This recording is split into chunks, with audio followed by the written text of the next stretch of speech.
questions you ask in the first half day of your project will determine the quality of your output, no matter how complicated your project is. It's your solution is the answer to a question. Before you design solution, make sure you've got the question right. And time spent there when everyone's raring to get going, solve. Time spent clarifying the question is gold dust.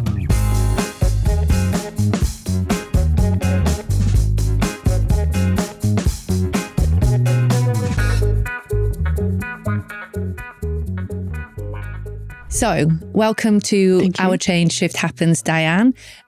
So, Diane Blaxland, you are a transformative chief operating officer. You work as an operating advisor to B2B or scale-ups within the context of private equity. Thank you so much for being with us here today. We're here again to talk about kind of private equity transformations, and we're really interested to hear your views and your playbook. To start, could you kind of give us a view of the types of transformations that you have worked on or that you work in, and maybe perhaps which one is your kind of favorite type of transformation? Sure. So I've worked on post-merger integration quite a lot, which has morphed into pre-exit preparation. So, and also management due diligence. Okay. But my favorite probably, and what I would probably see as my sweet spot, is arriving courtesy of the private equity house during the hold period, maybe 6 to 12 months after the deal. So the excitement of the deal is over. And maybe some of the people who were involved in the deal and pushed it through are no longer involved. But the SMT that achieved the deal is now under intense pressure to achieve more than they ever have before. And at that moment, there may be a need for help to come alongside the SMT and also to help to move into that delicate space between the private equity investor and the SMT, perhaps at board meetings particularly, where there might be a mid-level or a representative as a NED on the board from the private equity house, and to help translate between the financial model and the operational model and help to tighten the alignment between them. And that can be, I've sometimes, in fact, memorable events, I've arrived at a moment of conflict where there's been perhaps some numbers that are not quite on target and some ambiguity experienced by the private equity house, not quite sure what to do to where the issue is. Where is the issue and how, what lever could we pull without making the situation worse? You know, what should we do? What should we not do? So that kind of sort of complicated, even tense situation is one that, strangely, I really like to be in. Yeah. And is this kind of where you always aimed to be, or did you, like most of our guests on this podcast, just sort of end up here by chance or happenstance? Entirely by chance. However, I can trace the breadcrumbs that led me here. Okay. So earlier in my career, I was working in large professional services firms and corporates with matrixed organizations. And I had a BAU job and, got to be comfortable with my BAU job and would make things efficient. And then I would think to myself, what next? What next? And I found over time that I had a bit of a track record, a bit of a pattern of looking around the organization, looking at the strategy and thinking, well, there's a risk here that we're going to crash and burn in 1 year or 2 years because that part of the strategy is super important and we don't seem to be working on it. So that would lead me to put my hand up and say, do you know what, if we're really at risk of falling behind the competition and the purpose of the merger was X and we're not at X, but if we started work now, we could be there next year. And that led me to being heard several times and senior people saying, that's a great idea, Diane. Could you do that as your second job? Oh, yes. Yes. Oh, I love the, I spotted a problem and now I'm the solution. Yes. And so then I felt that was thrilling thing to do. And I realised after a while that it was the transformation work that I enjoyed much more than the BAU. And really every organisation I worked for, I ended up doing that. Yeah. And could you just give us kind of a brief description of the COO role as you come to perform it today? So my understanding of that role is the integrator between a suite of specialists who do not naturally understand each other. So the COO should deeply understand the investment thesis and be on daily speaking terms to the CEO and CFO.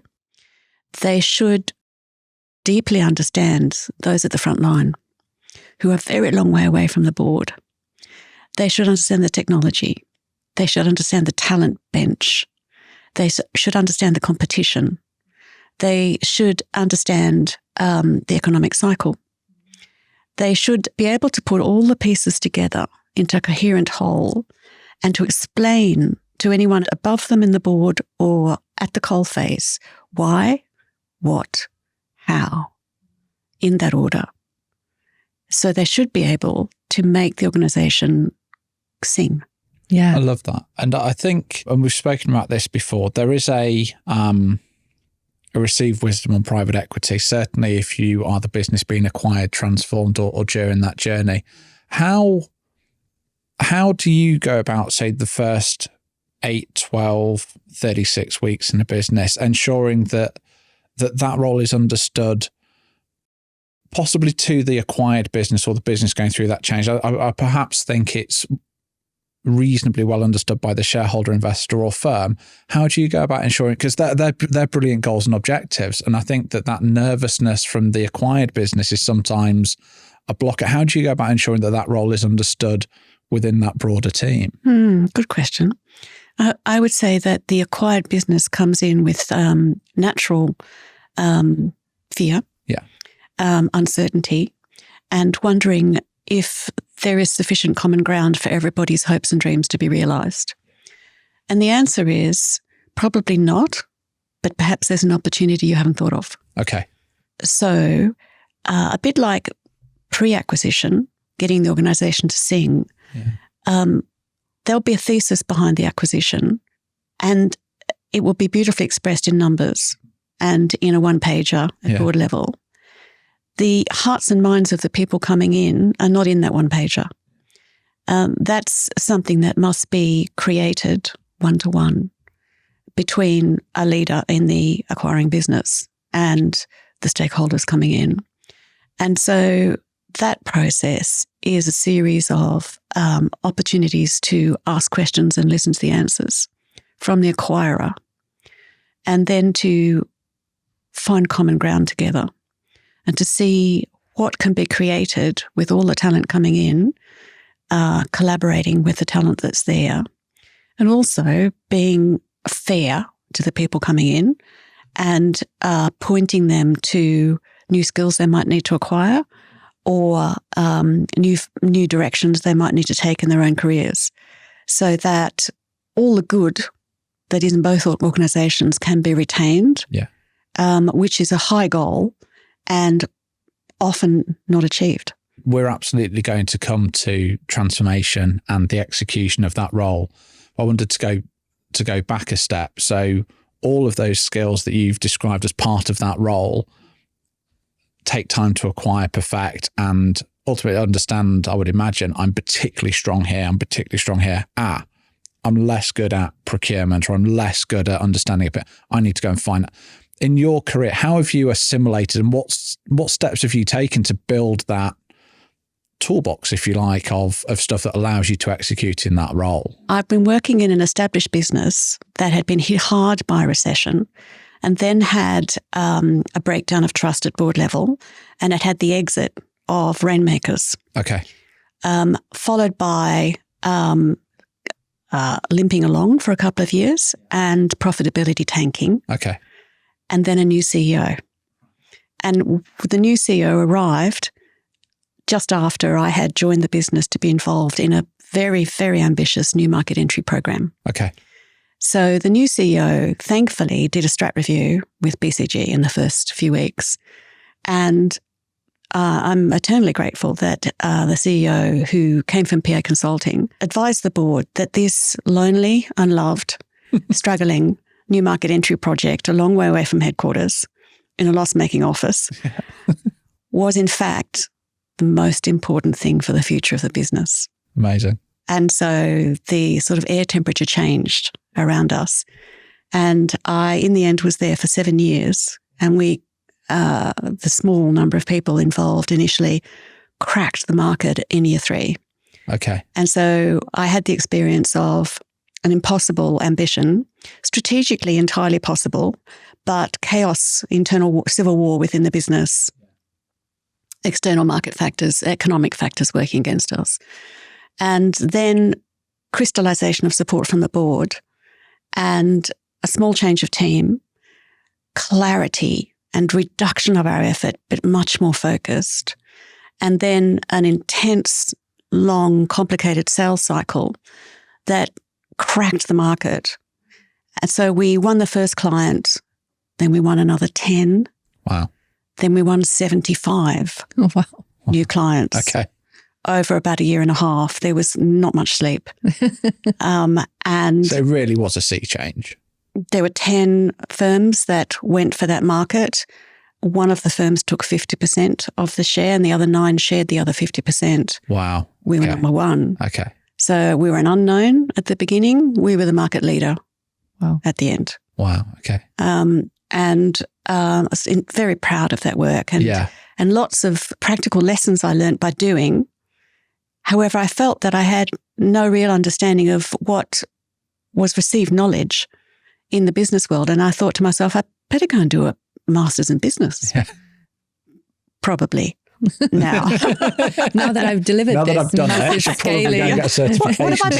What have I been doing? And why did that work? And why did that not work? Yeah. Because there were plans at the beginning of that process. There were proposals that I deeply felt were overworked and would be unproductive. And I wanted, in the end, because of a change of team, we got a common mindset. And so we were able to focus and pull together. And I wanted to know, what does the rest of the world know about this? Okay. You know, probably I'm not the first person to have done this. Mm-hmm. And so I looked for a master's and looked all over the world. And I settled on London Business School and the Sloan Masters. And so I packed everything up, got on a plane and came to London. Wow. And had a wonderful year there and was delighted to learn 2 things. First is that what I had done right was very close to receive wisdom. Okay. And also that there were many, many things I had no clue about. Okay. And so I needed to appreciate complementary skill sets and seek them out. So did you make an effort or did you make a tactical decision to go and retain those skills yourself? Or is that something that you go and look for expert interim advice or you bring, I'm not sure if this is what, do you go and bring a CPO with you who's specific in procurement? How do you balance that? I don't. One of the several remarkable pieces of advice we got from our organisational behaviour professor during the year, and one of them was everyone's spiky. Okay. You know, you've got your strengths. Yeah. Play to your strengths. Okay. And find people who are spiky where you're weak and collaborate. Yeah. You know, you cannot be all things to all people. So since then, some of my most enjoyable working experiences have been working with a whip-smart CTO or a whip-smart CFO, where we can each speak our language and pull together. And I have found that I seem to be, the more technical my colleague is, engineering, law, accounting, science, the more technical they are, the better we get on. Okay. I like technical people, deeply technical people. And I think I enjoy working with them because there's a complementarity. And you can feel that when you're working, collaborating together. Yes, yes. So my instinct is always to say, I'm the outsider. I don't know these things. Please explain it to me as if I was 5 years old. Yeah. And that helps me and it also helps them. Yeah. It helps them how? So you might have experienced in your working life, a technical person may find themselves in a silo over time where their vocabulary is increasingly specialized and where they increasingly feel misunderstood by everyone except their own kind. Yeah. And that limits the power of their contribution to the organization. So if someone can come alongside them who can translate for them, translate to them and translate for them, then their value to the organization goes up. Yeah, I agree. I think what you're talking about there is kind of developing an understanding of, one, your own limitations, and two, an ability to sense other people's strengths. Is that something that you consciously developed or something that you always had as part of your tool set? I think in my case, always had, although I do think it can be developed. Okay. I think I have a sense of almost sort of an X-ray of situations and people. And I think that's just part of what I was born with. Yeah. Perhaps the more important thing for me is to learn what to do with what I see and hear, is to learn what to share, what not to share, what's going to be constructive and positive, what's going to produce fruit in the long term, what's unnecessary to say now. Yeah. Yeah. One of the kind of best piece of advice that I've received from a mentor was senior people are always sensing.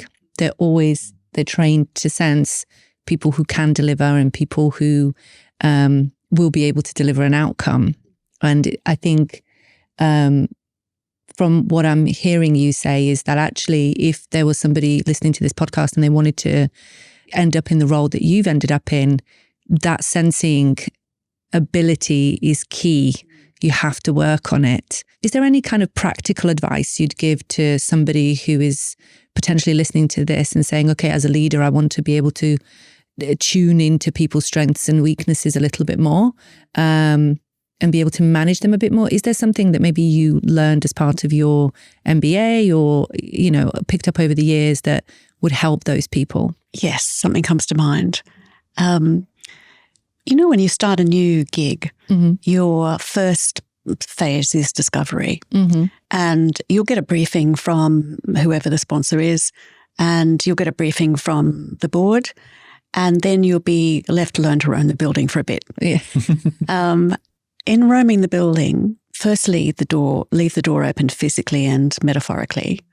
So please announce to everyone, I'm in the building and I'm interested in listening. And no one needs to, you don't have to go through anyone else. Just please come to my door, sit down and chat.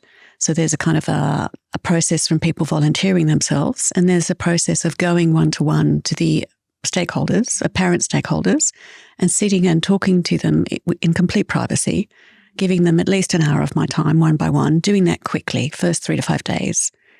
Asking open questions, as open as possible, exploratory, asking them what is causing them pain, and encouraging them to speak mostly about the future, not so much about the past, but to take note where there's something from the past that's bothering them. And then to go away and have a glass of red wine and a good sleep, and allow those conversations, both planned and unplanned, both with apparent stakeholders and with volunteer stakeholders, allow those to percolate through before the first team meeting. Okay. Team meeting being the exec or... pulling my team together or, that would be it, pulling my direct reports together. Okay. Yeah. So before that first team meeting, there's been a pre-meeting meeting, one-to-one with everybody. So everybody has had an opportunity to tell me what they think and feel. And so I'm not walking in cold or blind, and neither are they. And then I have some kind of hypothesis in my mind by the end of the first week, as to how close we are to the milestones in the value creation plan, and depending on how far off we are and why. So that helps me to shape the first meeting and present the issues I see and to listen to feedback together. So by that first meeting, everyone in the room should feel they've got skin in the game. Mm-hmm. Does that answer the question? Yeah, it does. It really does. I think what it does, it sparks off another question in my mind. It's when we talk about PE transformations, they tend to be kind of far-reaching. It's not just you're digitally transforming the business. You are probably introducing transformation in all of the various different areas or teams and organizations in order to deliver that kind of capital value plan. But how do you balance the strive for good EBITDA and, people well-being and emotional safety and psychological safety of those people? Because we have these conversations all the time and as part of this podcast, and we always get to this really, really quickly. And actually you've touched on it, that within the first week, you make people your priority. So how do you balance the need to deliver value, deliver it quickly, with also kind of creating an emotionally safe team? Good question. Can I give you a case study? Yeah, that would be great. I was dropped in post-merger to be an MD of a division that was not functioning properly. About 2 years post-merger, about 1 year pre-IPO. About 550 people. I'll just focus on the issue with a team who were client-facing, who had been advised about 6 months earlier. Oh, I should mention I was the 7th MD in the chair in 3 years. Okay. Okay. Okay. So the change fatigue is real. Yeah. So the first question was, who are you and how long will you be here? Yes. And there was a team outside London who had been advised about 6 months earlier that there would be an offshoring and outsourcing, and so a downsizing. And they were told X number of roles are going to go. We're going to be offering some redundancies. The redundancies offered were quite generous. Mm-hmm. Part of the presentation made 6 months earlier had been, this is the only round of redundancies. There won't be a second round. Mm-hmm. Okay. When I arrived, I found that there was in fact a second round of redundancies and I was asked to announce it. Ooh. And welcome, Diane. Hello, Diane. I also found, I didn't know this until after I made the announcement. It had always been the plan to have 2 rounds of redundancies. Oh, okay. So the information that had been given to the team 6 months earlier was incorrect. So without knowing that, I made the announcement. And I happened to be in the regional office on the day it was made. And the impact on the team, the second offer of redundancy was a less generous number than the first offer. And the impact was that a number of people were going to be made redundant for Christmas. Oh. And so bad timing, appeared to break a promise, did break a promise. Mm-hmm. New person announces it. Some of the people affected also had their spouse made redundant at the same time. And so not knowing the background, I made the announcement and I was sat in the office and my door was open. And about half an hour after the email went out, the managers came to me and said, Diane, we've got a problem. They said, the team in this other room, they've decided to put pens down. Okay. They're not going to work anymore. They're stopping today. I said, why? and they said, they're very angry. There are people crying. If this is a terrible shock. And if they had known back 6 months earlier, many of them would have made different life choices. And they feel that they've been tricked. And they wish to act against the company. Right. And so I said, please let everyone know that my door is open and I'm not leaving this. I'm not going back to London. I'm staying here and I want to hear what anybody wants to tell me. A queue formed outside my office, 30 people lined up. And I put my pen and paper down. I didn't take their names. I said, each one come in and close the door and listen to each one of them. And I never took their names. I thought that would be inappropriate in the circumstances. And by about 6 p.m., I had concluded that we were at great risk, that they were angry enough to go to the press.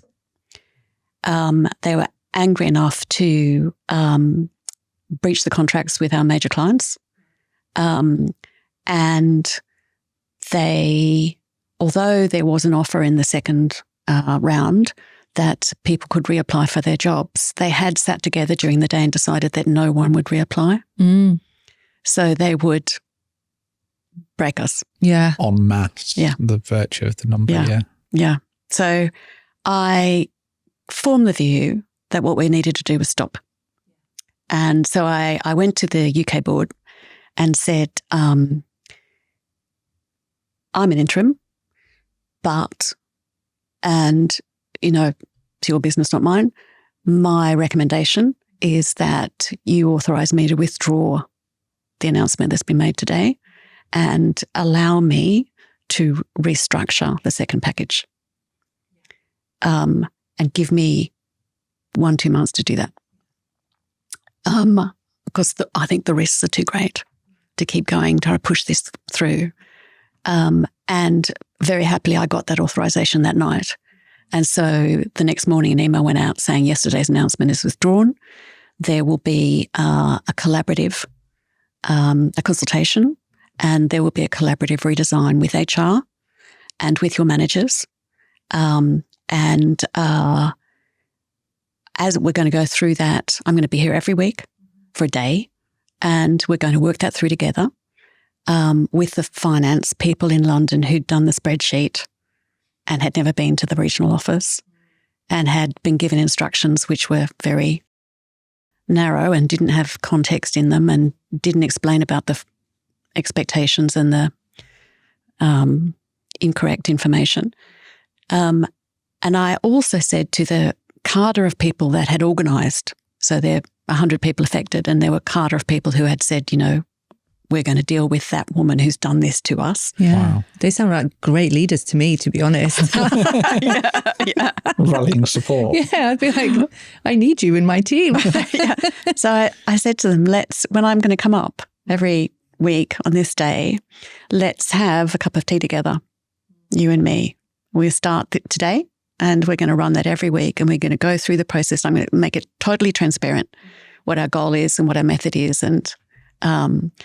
And 8 weeks later, they brought cake to the meeting. And when I saw the cake, I thought, we're going to be okay. It's normally me that brings cake. I feel like it buys a lot of goodwill. Like, how do you deal with that on an emotional? Because that is, there's a number of factors on that. So you're an interim. So fundamentally, it's not, there is ultimately there's an opportunity for you to go, I'm an interim, you're putting me in that position. Thank you, but no thank you. So that's maybe option one. But emotionally, that's very difficult. That's very traumatic. I don't want to fill in the blanks or misspeak, but there's probably an implication because of the severity of the response that families are going to be affected very negatively. The volume would probably indicate that there's a variety of pay levels in there. I think you mentioned that there were spousal relationship. How do you cope with that yourself? Are there things that you've learned along the way that allow you to, I'm going to say, detract or remove yourself for the good of yourself? And I don't mean that disrespectfully to the situation. Does that make sense? I don't want to be disrespectful. That's obviously very traumatic for all. But how do you deal with that? So there's a sense when a crisis happens like that and there's risk and people are terribly upset, angry, shouting, shaking. Yeah. There's a sense of time slowing down. Yeah. And a sense of do the minimum necessary and sufficient to move one step forward. So the first thing is, please come in, please sit down. The second step is say very little, ask questions. Third step is focus on facts. And I guess the fourth step is share ownership. You are not powerless in this situation. We are collaborating. We are heading toward a shared goal, which is we get the best outcome for everybody. That kind of sense of X-ray that I have, I think is something I was born with. Okay. And also the sense of calmness under fire. Yeah. I think I'm just suited to that. That's your natural, regardless of how many barrels are being fired and bullets overhead, there'll be a level of calm. Probably the more calm, the more bullets. Okay. Yeah. I can't explain that. I have to say this. I've come across, obviously, a lot of different transformation professionals. I've worked in PE for several years now, and I've never come across somebody who has such a calm energy.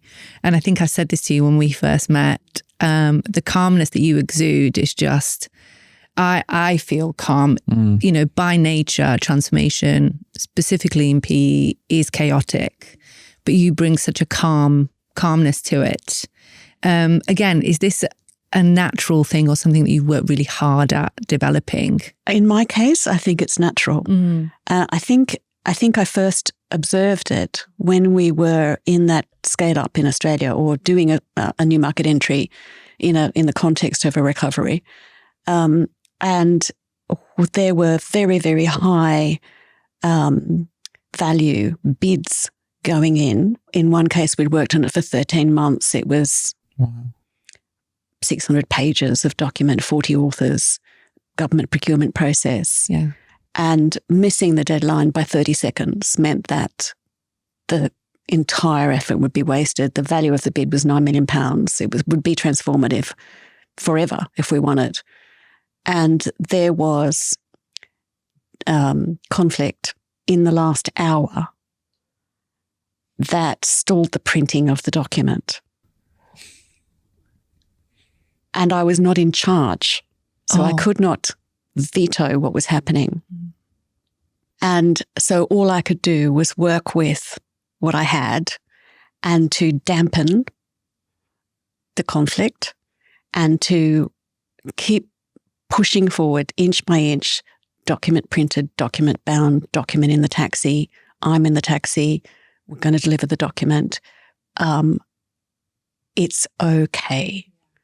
And I noticed we had a number of those situations where there would be, because of the anxiety and the fear of loss, that people who were more senior than me were over-egging what happened in the last few hours. I realized that the best thing I could do was to be the opposite of how they were behaving. I just boil it down to the bare minimum. To the next step and the next step. Take the emotion out of it. Be super cool, calm, collected. Get it delivered. Yeah. And we won that bid. Yeah. No, you did. And early on in your career, or throughout your, have you noticed traits in other leaders and other people that stand out in your journey that you go, that's been influential to me for this reason, or I've observed you lead through crisis, or you lead through transformation, or you just happen to be amazing with people, or in that kind of leadership? Have you noticed those as you've sort of been along, as it were? Yes, and let me give credit to that turnaround CEO who was brought in to a sector he'd never worked in before. Right. But who understood the business model brilliantly well, probably better than the owners of the business, who had been leading through the sort of slow and then sudden collapse in previous years. And he did something that astounded me, which I later found out really is best practice. So headquarters was a long way away from where we were. We were an unloved, unprofitable office. Yeah. And he did a whirlwind, went through the business top to bottom with examining everything with a microscope for 6 weeks, did a whip around the world looking for the best technology for the ERP to sort of solve the post-merger problems that had been there, bubbling along for years, legacy technology debt and other things. And then he got his plan in order in about 6 weeks, had some help with strategy externally. And then he started to crack on with introducing change. But how he cracked on was not by sending an email from headquarters. He did a road tour of all the offices And he did the presentation of a deck of slides that explained, here is our business model and here is how each person in this organisation helps us to make profit on the billable hour. And when he arrived to do that presentation in every office, he closed the office for an hour and brought everyone into one room, including the mailroom. Mm. The people in the mailroom had never been in a meeting with the senior people, probably in their whole working life before that day. He brought everyone together and he gave the same presentation with the same transparency about the business model to every single person. He was good at names also, and he took questions at the end, and people from the mailroom asked questions and he answered them, and they walked out of that room with a completely different commitment to that business than they had walked into it. Yeah. Because they felt that they were part of a team pulling in one direction and they were not dismissed as being only a, and I was just astounded. I'd not seen that before. So that stayed with me. Yeah, and I can empathise. There's a chap I saw it's invested in our business called Simon, and he was the chief exec of the recruitment business globally. And similarly, he had a deck, all the years I was there, had a deck. We'd fly around the world every year and deliver the same presentation, and with the same level of honesty. Our businesses transactional, there are going to be good years. I'm just going to tell you about them. And yes, we're a PLC, you can look at my salary, you can look at my bonus, and sometimes, but just with this complete level of honesty, and everyone came, and he came in, we didn't go somewhere flashy. He came into the office, and then as we got slightly bigger, we'd have to go and rent slightly bigger rooms or what have you. But it was just, and probably similar to the chat you mentioned, he happened to be good at remembering people's family. Yeah, that's just a skill. It's not everyone. And of course it helps, but you just instantly connected. You're like, okay, you are deeply involved emotionally in this business. You deeply care about what we're doing and how we're doing it. And when over 30 years, as not always, but chief exec for 10, 12 of them, you're going to have to make tough decisions. You've delivered some of those with a level of honesty where you go, I can understand, and a level of emotional empathy where it's not just Simon from London has sent an email to the regional director, who sent an email to the director to go that 3 people are leaving in Scotland. It's obvious, but... And just similar to the question that Will asked around kind of, were there any kind of pivotal people that taught you something throughout your career? Can you kind of pinpoint a pivotal moment in your life or a decision in your career that's kind of had the biggest impact on where you are today? Yes, I would say 2. The first was a sort of a slow burn, and that is when I was early in my career. I got the opportunity to join a startup consultancy, management consultancy, small, nimble, ambitious. And on my first day, I was given a book to read. And that book was Barbara Minto, The Pyramid Principle. Now, if I'm correct, Barbara Minto was the first female partner in McKinsey. She was a partner in the 1970s. Okay. And she became the go-to expert in McKinsey for teaching how to form an hypothesis around a business problem and how to then implement a solution that was minimum necessary and sufficient in order to deliver the outcome proposed by the hypothesis. And the most important thing I learned from that book and got to practice in that management consultancy was the questions you ask in the first half day of your project will determine the quality of your output, no matter how complicated your project is. It's your solution is the answer to a question. Before you design solution, make sure you've got the question right. And time spent there when everyone's raring to get going, solve. Question with clarifying, time spent clarifying the question is gold dust. Learn to ask the right question. Learn to ask the right questions and use the power of the team, cross-functional, to do that.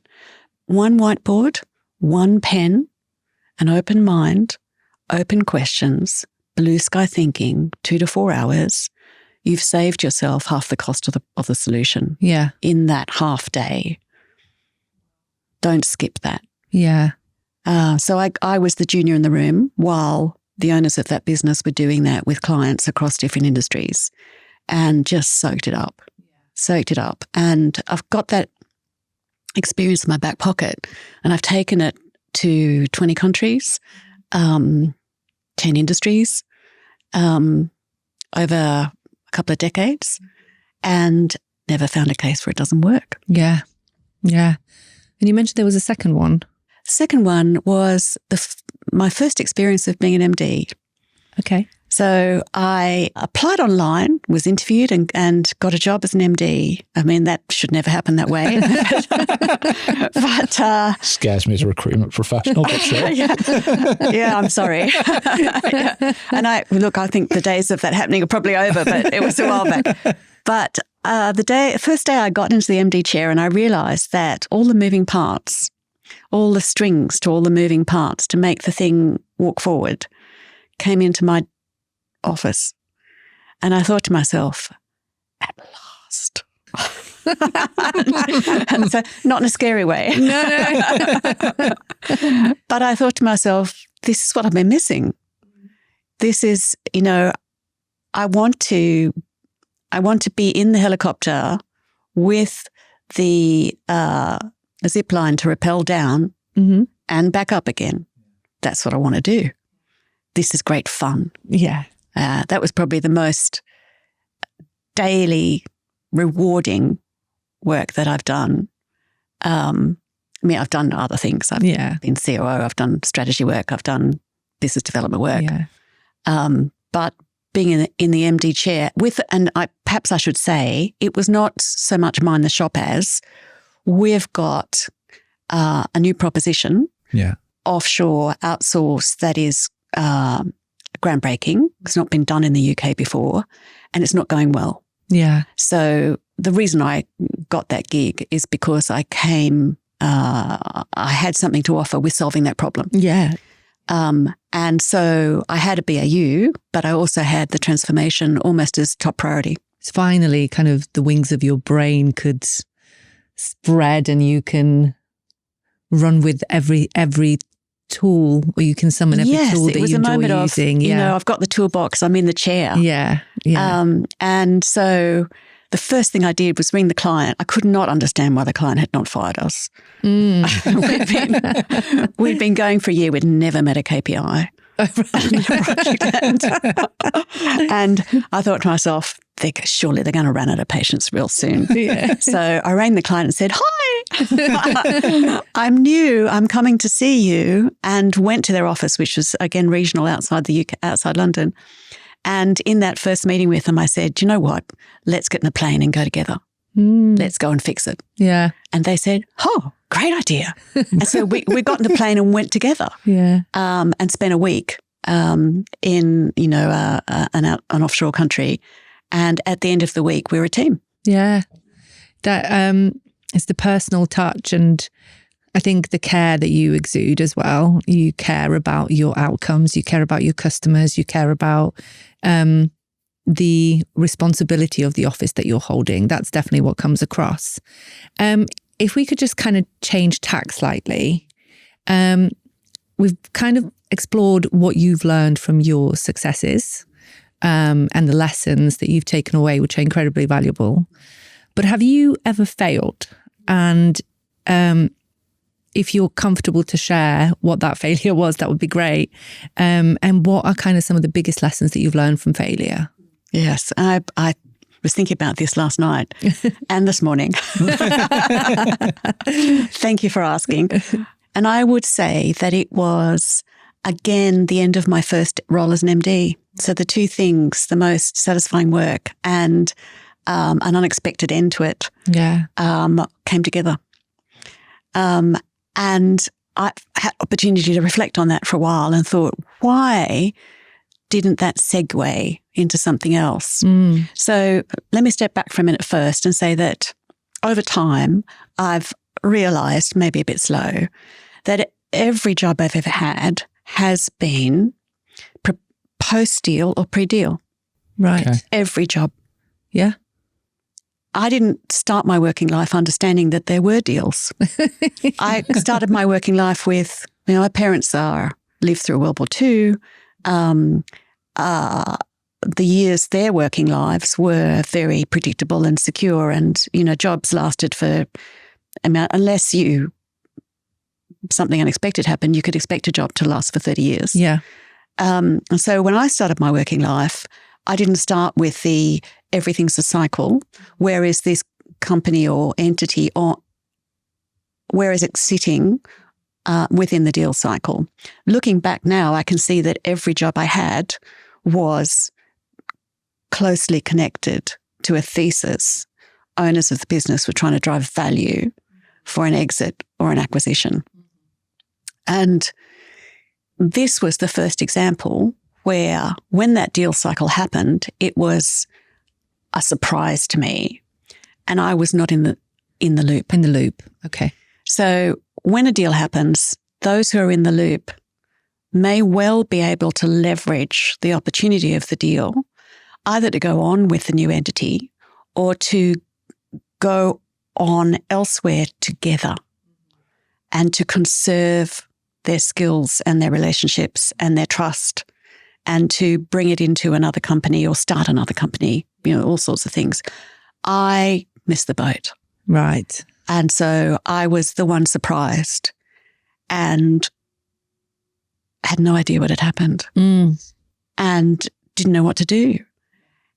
And so I watched the news, and within 6 or 12 months, a number of the people who I'd worked with who were just slightly above me in the business, I noticed that they had emerged together in another related business in 2s and 3s. Yeah. And I thought to myself, why didn't I see that happening and think about the medium term as well as the short term? I was so focused on my client, my deal, my contract. And I forgot to ask myself the question, what deal is likely to come down the pipeline? Now, it wasn't public, but I could have done better. And that was a painful lesson. I think for people who understand the deal cycle and are listening to this, will be incredibly aware of what you're saying here. At some point, most of us will feel out of the loop. We'll see things happening and we won't really understand why, or, we'll be pulling in one direction, but actually it's not working, like our influence has stopped working, or it will feel like that. I was just going to say, because I totally agree with one half, but I think there'll be another half who go, what do you mean? What's the deal cycle? No, because I think... No, I do. I think that if you think about the two audience pools, you have a peer group. Yeah, totally. First 12 months, money's flowing, things are happening, maybe some tough decisions, excitement. Year 2, we are in full on deliver. Month 24, probably going to start looking at a few trims and cutbacks. Year 3, IPO, exit, rollover, not working, we're going to year 5. That's butchered the entire cycle terribly, but broadly speaking. So you find yourself in there. You've got the other half of the pod who listen and go, how do I become Diane? How's that happened? Oh, how's that person got there?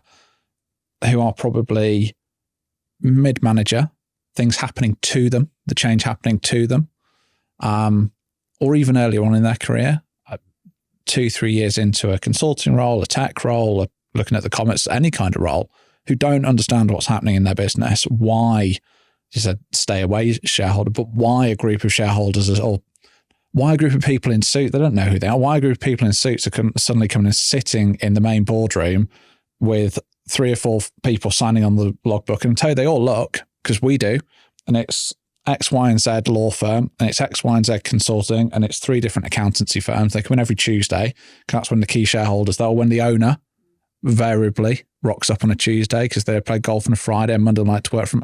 That's what's happening. And they don't understand, because we've never seen, Simon owns it. And now he's no longer doing this, he's in there.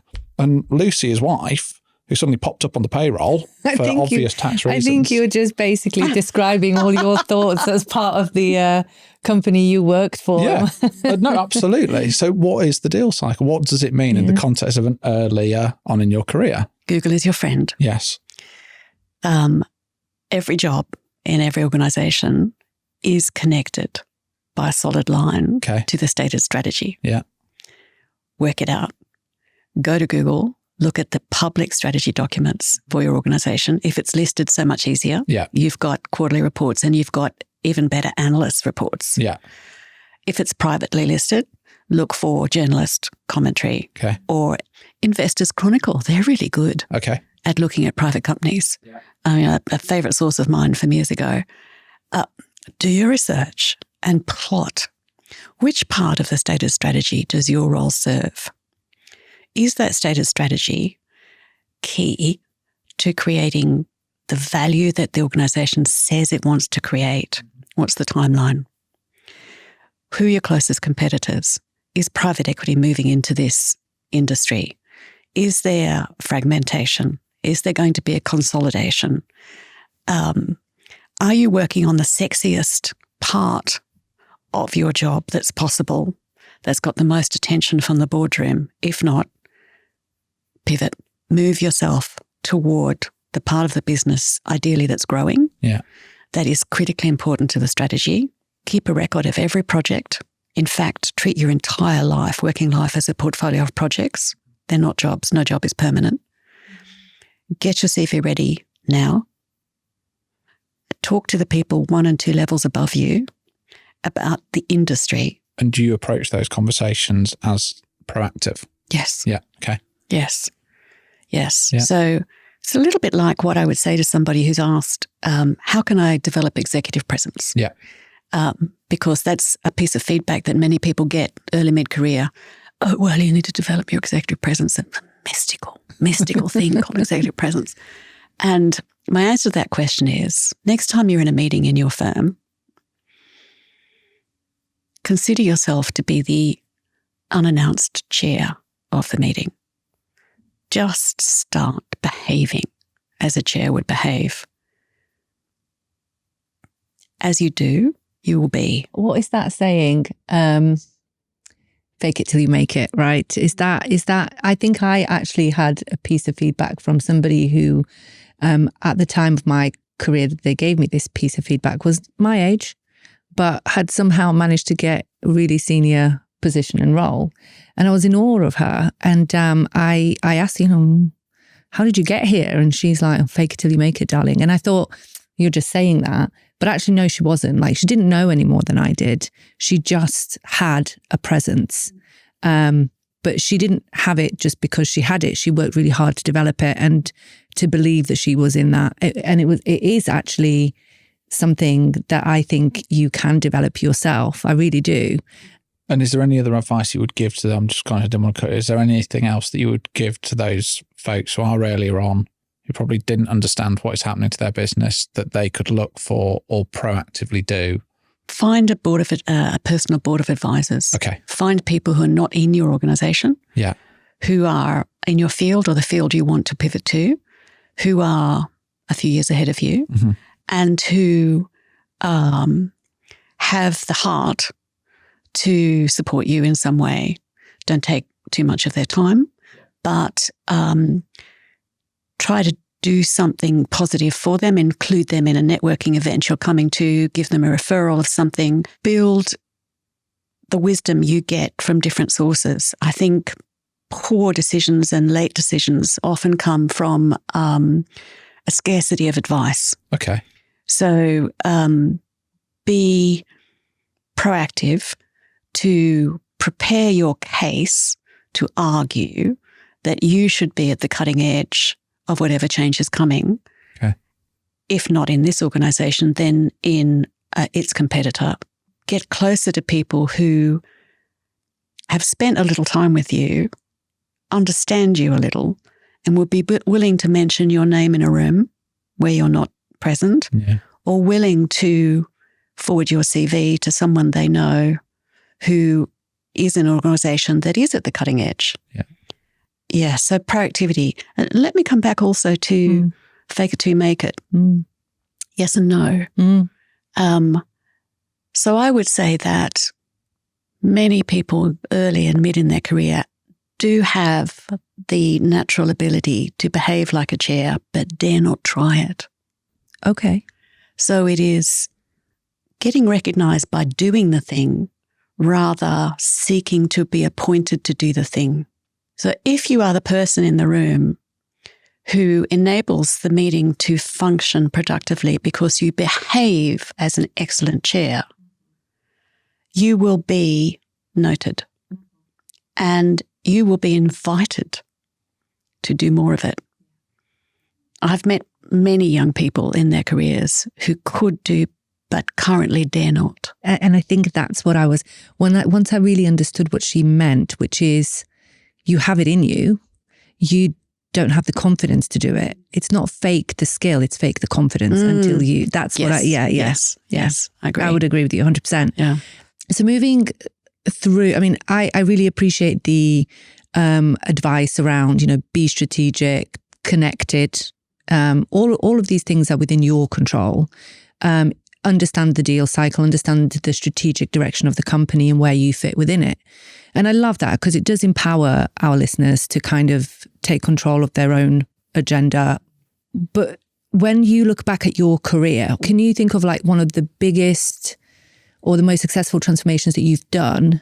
And what could you pinpoint what it was that made it a success? If not one thing, several things.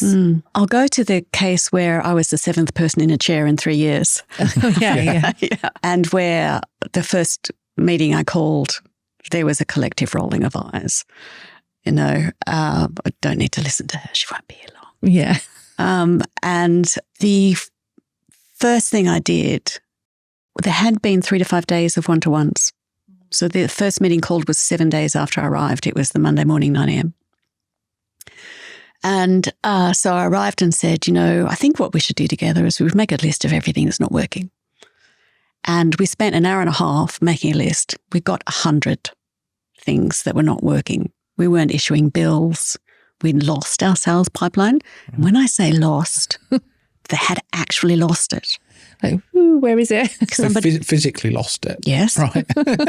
somebody had left the business a few months earlier, been made redundant, and they'd taken the password with them. Oh, gosh. Right, okay. And my team had gone to the tech team and said, can you please break into the document? And the tech team had said, no. Oh. So nothing had happened for 3 months. Okay, that's one way to do it. Can you do this? No. Oh, right. Great. Yes. Fair enough. No means no. I don't know what you say to that. No. Yeah. Oh. So anyway, I wrote that down on the list. Yeah. And we had paid £20,000 for a marketing event that was now 1 month away. We had no mailing list. We hadn't invited anyone to it, but we had paid already. Oh, God. And I could go on. There's another 97 there, but not issuing bills was a big problem. There'd been an offshoring and outsourcing of the finance department. And this group of people sitting in London had felt that they didn't understand how to deal with the new process. And so they'd stopped trying. And so there's an enormous amount of WIP, work in progress, that hadn't been billed, backlog, which is a risk. Yeah. And a number of other things. So that's all we did for the first meeting. We did 100 hot issues. Wow. And then we triaged those. So we got a collaborative effort on triage and cash first. And then I guess I made a kind of a speech at the end saying, together we're 7 people. We've got 550 people working for us. We're 2 years post-merger. I had noted that in the large team room that there were 2 groups of tables and there was a wide corridor down the middle between the 2 groups of tables, and people didn't cross the corridor. And one side was one party from 2 years ago and the other side was the other party. Wow. Right. Yes. So that was on the list. I said, so we're triaging and we are going to be meeting for an hour and a half every Monday morning at 9 o'clock. And we're going to crack through these issues starting with the hottest issues on triage, I'm going to take some things. You're going to take, each of you is going to take some things. We're putting down names today. I'm going to check in with you on those things every 24 hours. And we're going to solve this together, because everything that's on my desk is on your desk. And of the 7, one of them said to me, why should we? Why? And he struggled. And what he really needed was stress leave. As I recommend, after a couple of months, I recommended that he take stress leave. It had been too much. But the others kind of got a little gleam in their eye. And so I tried to delegate things by talent and skill set, preference, because I'd already had the week before getting to know them. And so I tried to give them things that I thought they could get traction with immediately. And so I sort of cascaded down to them, and then came and asked them every day, how are you doing? Who have you spoken to? How can I help? Yeah. And I went and met with the tech team and said, guys, yeah, so it breaches policy for you to break into that document, but I'm asking you to breach policy. Yeah. Yeah. Guy's gone. We need the list. Yeah. Got to have that back. and did they? Yes. Yeah. And you were able to send the backlog of invoices. Yeah. Oh, yes. We had a client who'd given us notice. Our biggest client had given us notice one month to fire us after many, many years. A massive financial organization. And so found that on day 1. Day 2, I was in front of the client, went and saw them and said, hello, I'm new. And I can see there's a problem and you've given notice. And they said, yes, repeated failure to meet KPIs repeatedly raised with you over multiple months. And I said, I understand. I'd like to ask for a chance to fix it. And please, can you give us 2 months notice, not 1 month's notice? And I will fix it within 1 month, and then you've got another month to test. And then I went back to the account team and got them, they were outside London, got them all on a call and said, please tell me what happened? How did it happen?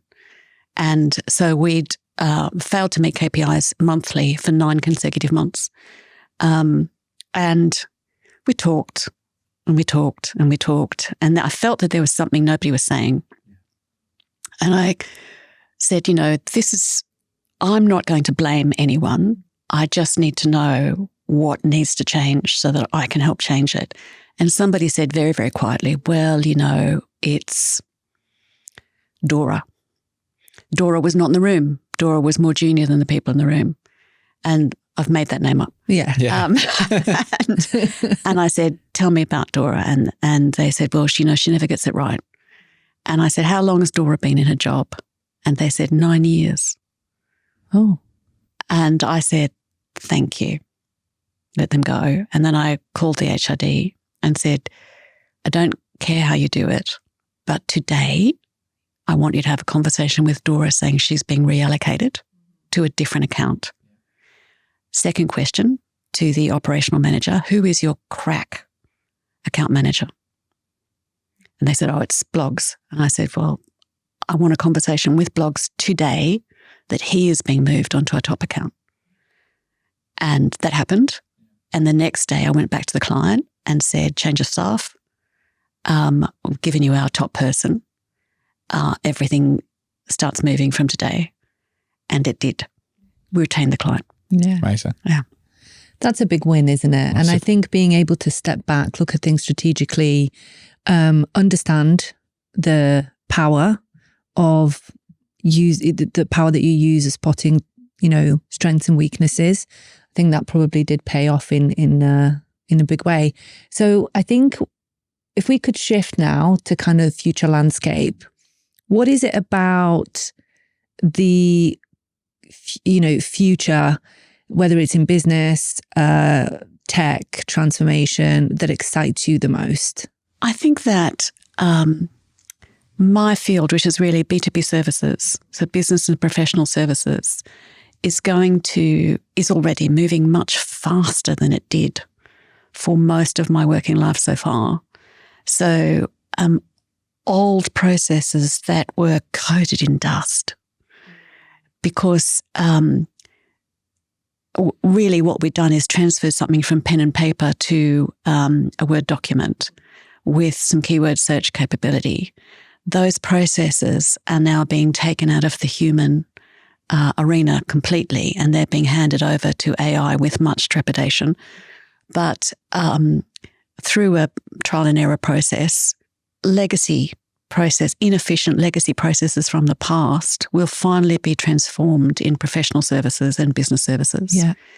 And so that sector will no longer be dusty and no longer be kind of off the boil and uninteresting. And in fact, in the last 2 years, private equity has started to buy into professional services and started to accelerate not just digitization, but the introduction of AI.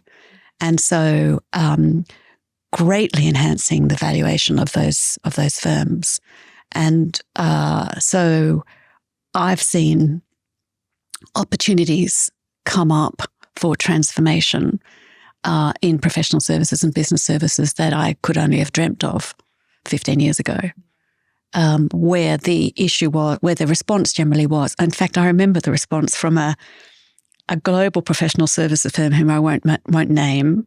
There were hints and whispers of this kind of more efficient processing of commoditized work.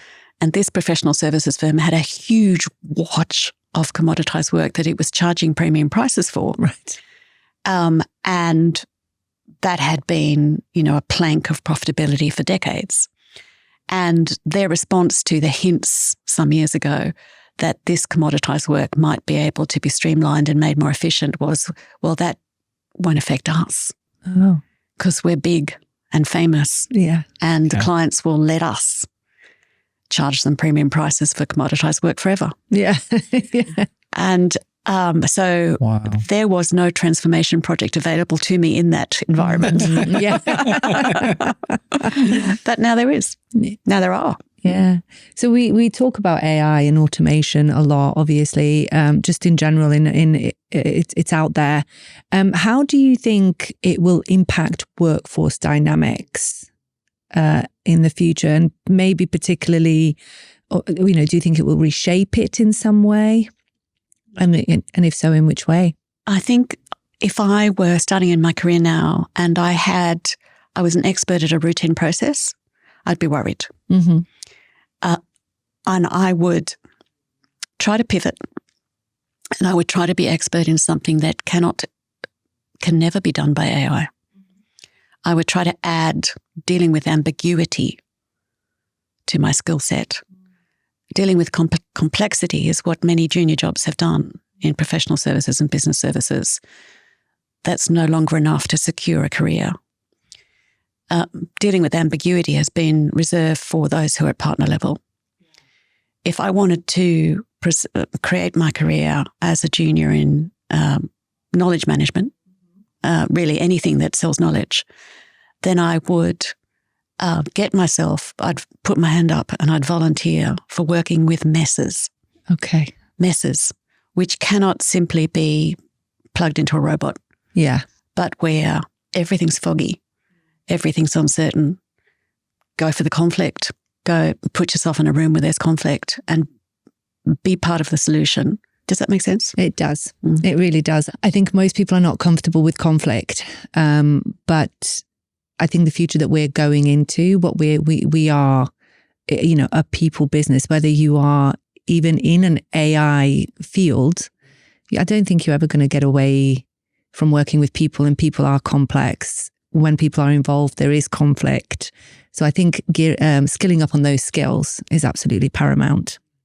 Thank you so much for being here with us. I have got so much from just our interactions in general. Like I say, working in a very chaotic, transformative world, to have somebody exude calmness is a breath of fresh air.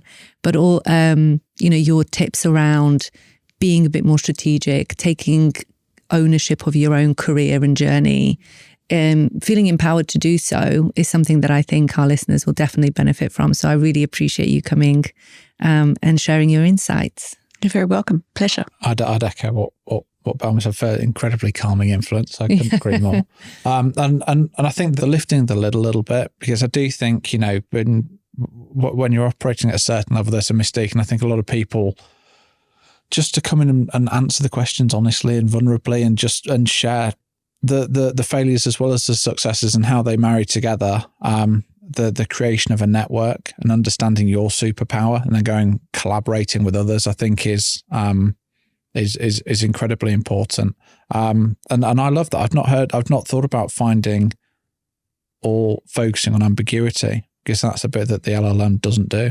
It will crunch the data, but it will always give you an outcome rather than going, these are the variables. So I thought that was great. That's possibly the perfect way to end. So thank you so much. Welcome. Thank you. Thank you.